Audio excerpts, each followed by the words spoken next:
Hello friends, welcome back to my YouTube channel. तो friends, colors के इस upcoming episode में हम क्या देखेंगे उसे जानने से पहले मैं आपसे कहना चाहूँगी, अगर आप चैनल पे नए हो, अभी तक आपने चैनल को सब्सक्राइब नहीं किया है तो प्लीज़ कर लीजिए और वीडियो अच्छी लगा करे तो प्लीज़ लाइक किया कीजिए। तो फ्रेंड्स, यहाँ पे स्टार्टिंग में ही दिखाएंगे कि यहाँ पे जो अंबिका होती है और रवि, अंबिका जा रही होती है निवेदिता के रूम से, तभी वहाँ पे रवि आता है, उसको पकड़ लेता है। वो एकदम से शॉक्ड हो जाती है कि इसने मुझे क्यों पकड़ लिया, क्योंकि वो अंबिका को देख के रह नहीं पाता। फिर इन्हें पुरानी यादें इनकी आने लगती हैं कि कैसे वो हमेशा जब गिरती थी तो पकड़ लेता था।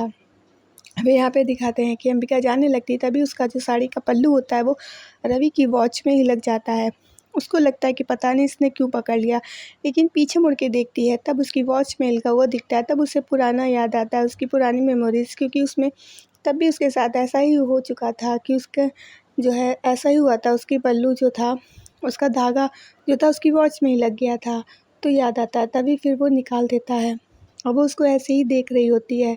फिर वो जाने लगती है, तभी वो उसका हाथ पकड़ लेता है। फिर वो सोचती है कि अब इसने क्यों पकड़ा, कहीं फिर से मुझे खींच तो नहीं लेगा ना।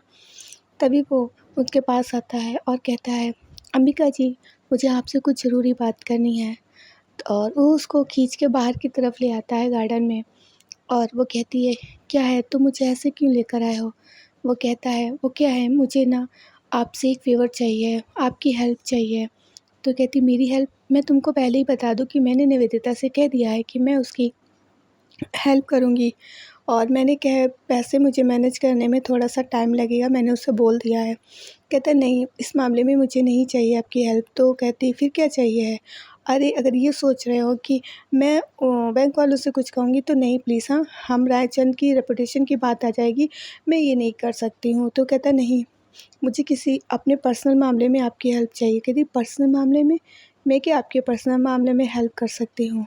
तो वो कहता है कि मोंटी मोंटी को छुड़वाने के लिए मुझे वहाँ पे ना, मैंने और मिस लूथा ने बहुत कोशिश की, मगर उसके उससे कुछ नहीं हुआ।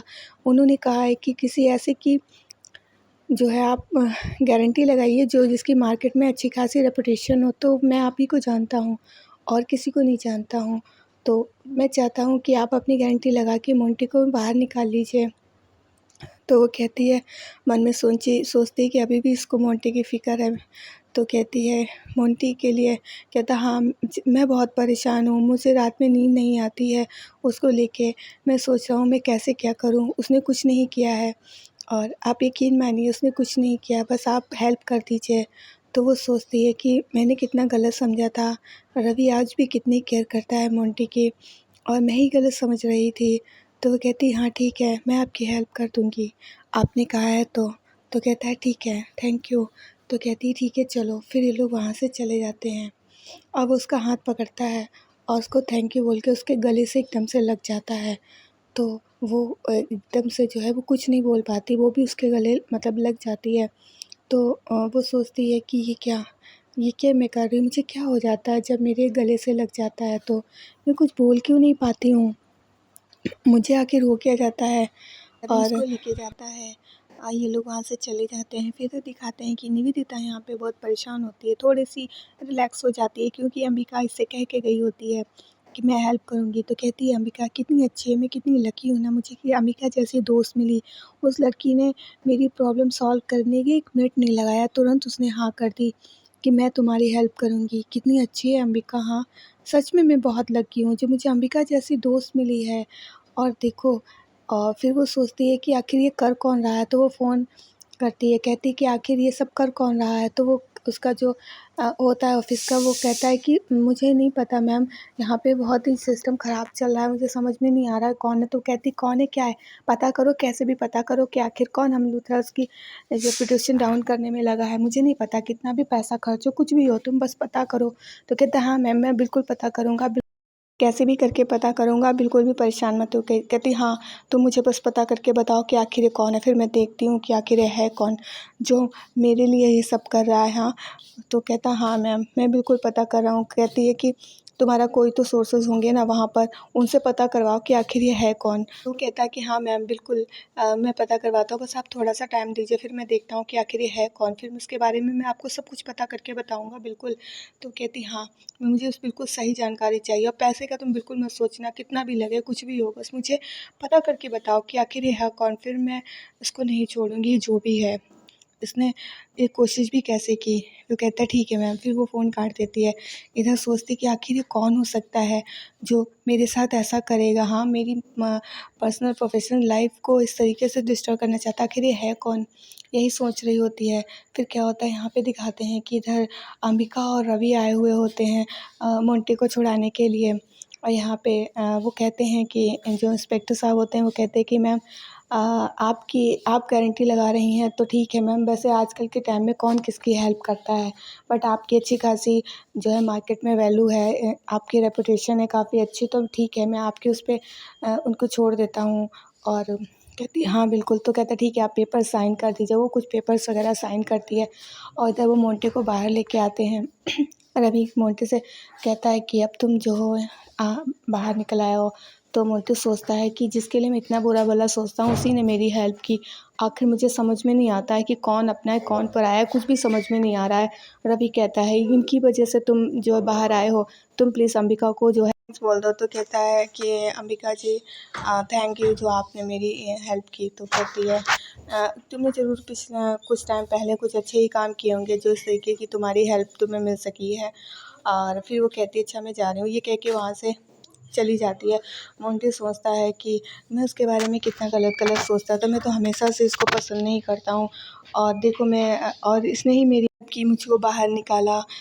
मैंने जबकि इसको इतना कुछ सुनाया था, इतना उल्टा सीधा भी कहा, लेकिन फिर भी इसने मेरी हेल्प की। आखिर ये है कौन, क्यों मेरी इतनी हेल्प कर रही है, मैं इसका लगता कौन हूँ, कोई भी तो नहीं हूँ, फिर भी ये मेरी हेल्प कर रही है। पर अगर मैं इसका कुछ होता है तब मेरी हेल्प करती तो बात थी, पता नहीं आखिर क्या है, कुछ समझ में नहीं आता, कौन अपना कौन पराया है, कुछ भी नहीं समझ में आता। इधर देविका जो है अंबिका बाहर आके बैठ जाती है और सोचती है पहले के दिन कितने अच्छे थे ना, हम लोग कितना खुश रहा करते थे, वो दिन कहाँ चले गए, वो अपनापन कहाँ चला गया, ये सोच के रो रही होती है बैठी कि कुछ समझ में नहीं आ रहा है। अब कुछ भी अच्छा नहीं लगता, ज़िंदगी कैसी बदल के रह गई है बिल्कुल। और ये सोच के एकदम से फिर उठ के वहाँ से जाने लगती है। पीछे से रवि भी उसको ढूंढता हुआ आ रहा होता है उसको थैंक्स बोलने के लिए। तभी वो उसको बुलाता है तो कहती हाँ, तो कहता है मिस अंबिका थैंक यू, आपने मेरी बात सुनी, मैंने आपसे कहा था, आपने उसको बाहर निकाल लिया, इसके लिए थैंक यू। आपको जब कभी भी ज़रूरत पड़े मेरी, आप जब तभी बता दीजिएगा, मैं ज़रूर आपके लिए खड़ा हो जाऊँगा। ये कह रहा होता है उससे, और चुपचाप अंबिका इसकी बातें सुन रही होती है। और फिर उसके बाद जो है वो अपनी बातें बोल रहा होता है, फिर उसको जो है उसका हाथ पकड़ के फिर से वही बात कहता है कि जब भी आपको ज़रूरत हो आप बिल्कुल मुझसे कहिएगा, मैं बिल्कुल आपकी बात मानूँगा। उसकी ये बातें सुन के अंबिका बहुत इमोशनल हो रही होती है, सोचती है कि मेरा दिल इस समय कर रहा है कि मैं इसको हग कर लूँ, लेकिन नहीं, मुझे अपने इमोशन पे काबू रखना होगा, नहीं तो फिर सब कुछ गड़बड़ हो जाएगा। ये सोच ही रहा था तभी वो उसके गले से लग जाता है और एकदम से वो सोचने लगती, फिर वो वहाँ पे अपने आप को रोक नहीं पाती है और वो भी उसके गले से लग जाती है। अंबिका सोचती मुझे क्या हो रहा है, आखिर मैं खुद को क्यों नहीं रोक पा रही हूँ। वो रोक ही नहीं पा रही होती है खुद को, उसके गले से लगी हुई होती है। एकदम से वो हटती है, वो कहता अरे वो मुझसे गलती हो गई, वो कह ही रहा होता, वो तब तक वहाँ से चली जाती है, आके सीधे गाड़ी में बैठ जाती है। सोचती है कि रवि को अभी भी मोंटी की कितनी फ़िक्र है। हाँ, मैंने उसके बारे में कितना गलत सोचा था, मैं सोच रही थी सिर्फ मुझे ही फ़िक्र है, लेकिन नहीं, उसको बहुत फ़िक्र है, वो कितना परेशान था ना। और देखो ना, मुझे रवि की यही बातें तो अच्छी लगा करती थी, वो कितनी केयर करता था अपनी फैमिली की, सबकी बहुत केयर करता था। और इधर रवि सोच रहा होता अंबिका ने आखिर मेरी बात सुन ली, अंबिका की वजह से आज ये सब हुआ है, अंबिका सच में कितनी अच्छी है। हाँ, वो यही सोच रहा होता है। इधर दिखाते हैं श्वेता जो है वो कमरे में होती है और वो मंजू जी बैठी होती हैं। मंजू जी से कहती है कि अगर ये सब हुआ तो फिर क्या होगा, ये घर हाथ से चला जाएगा, फिर हम तो रोड पे आ जाएंगे ना। मंजू जी कहती हाय हाय, मुझे समझ में नहीं, मैंने तो देविका को इसीलिए, और अब हुआ क्या, ये भी घर चला जाएगा, इससे तो अच्छी देविका ही थी, अब क्या करूँ, मुझे तो समझ में नहीं आ रहा कुछ भी। तो श्वेता कहती हाँ मम्मी जी फिर हम क्या करेंगे, इससे तो अच्छा हमारा पहले ही वाला घर था, कम से कम हम इतने उससे नहीं रहते थे पर सुकून की तो रोटी खाते थे ना। तो वो कहती हाँ ये बात तो तुम सही कह रही हो, यहाँ क्या है वो सही कह रही थी कि यहाँ पे हम बस निवेदिता के नौकर बन के रह गए हैं, जो वो कहती है हमें वही करना होता है, उसकी हर बात माननी होती, नहीं तो फिर वो गुस्सा हो जाएगी। सच्ची बात है, हम तो बिल्कुल। श्वेता कहती हाँ मम्मी जी देखिए ना, अब यहाँ से तो वहीं हम अच्छे थे, कम से कम वो हमारा घर तो था, हम तो सुकून से रह लेते थे, अब यहाँ का तो हाल ही बुरा है। यही ये लोग बातें कर रहे होते तभी निवेदिता ना वहाँ पे आ जाती है, कहती सुनती इन लोग की बातें की हैं, ये लोग क्या बातें कर रहे हैं। तो वो आती है और कहती है ये सब क्या हो रहा है। तो श्वेता मंजू जी एकदम घबरा जाती, कहती नहीं कुछ नहीं, आओ जी आओ, हम तो बस ऐसे ही बातें कर रहे थे। तो कहती है आप लोगों का भी ना ऐसे ही सब चलता रहता है, कुछ ना कुछ ये सब गॉसिप करते रहते हो आप लोगों का बस। तो श्वेता कहती है नहीं हम तो बस ऐसे ही बातें कर रहे थे, आप क्या करें जी, हम तो यही सब सोच रहे थे। फिर वो कहती है आप लोग से तो बात ही करना बेकार है।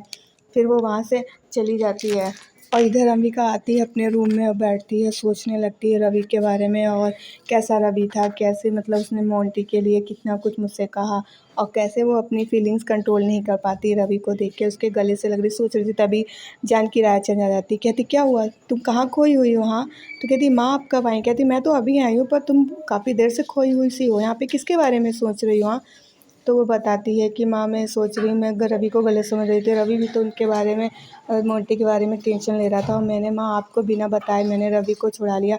तो कहती है तो तुमने बहुत अच्छा किया। कहती माँ आप नाराज़ तो नहीं हो। कहती नहीं मैं नाराज़ नहीं हूँ, बल्कि मैं तो ये चाहती थी, बल्कि तुमने ये कर दिया, बहुत अच्छा किया। अब देखो ना मिस लूथरा ये सब नहीं कर पाई, तुमने किया। मोंटी भी सोचेगा कि देखो मुझे अंबिका ने छुड़ाया है तो काफ़ी उसके लिए भी मन में तुम्हारे लिए अच्छा वो होगा ना, तुमने ये बहुत सही काम किया, मैं तुमसे बिल्कुल भी नाराज़ नहीं हूँ। तो कहती सच में माँ। कहती हाँ और क्या, तुमने तो बिल्कुल ठीक काम किया है, और मैं तुमसे क्यों नाराज़ होने लगी हूँ, और कहीं तुम्हारा प्लान था या फिर तुमने ऐसे ही किया। कहती नहीं मुझसे रवि ने कहा था, ये मेरा कोई प्लान नहीं था, और मैं रवि की बात मना नहीं कर पाई, और रवि काफ़ी परेशान था इसीलिए मैं फिर गई थी और मैंने उसको बाहर निकाल लिया। तो कहती हैं कि अरे तो बहुत अच्छा काम किया, तुमने जो भी किया ना बहुत सही किया, और इससे तो बहुत सही रहेगा। तो कहती है अच्छा माँ मुझे लग रहा था कहीं आप नाराज़ ना हो जाए मुझसे, क्योंकि मैंने आपको बिना बताए ये सब किया, और यही मैं सोच रही थी, मुझे टेंशन हो गई थी। कहती नहीं ऐसा कोई बात नहीं है, हाँ तुमने जो किया है बिल्कुल ठीक किया है। तो वो ये कहती हैं फिर तो फ्रेंड्स आज के लिए इतना ही। अगर वीडियो अच्छी लगी हो तो लाइक कर दीजिएगा, और अगर आप चैनल पे नए हैं और अभी तक आपने चैनल को सब्सक्राइब नहीं किया है तो प्लीज़ कर दीजिए। अब हम मिलेंगे अपनी नेक्स्ट वीडियो में, तब तक के लिए bye bye friends and take care.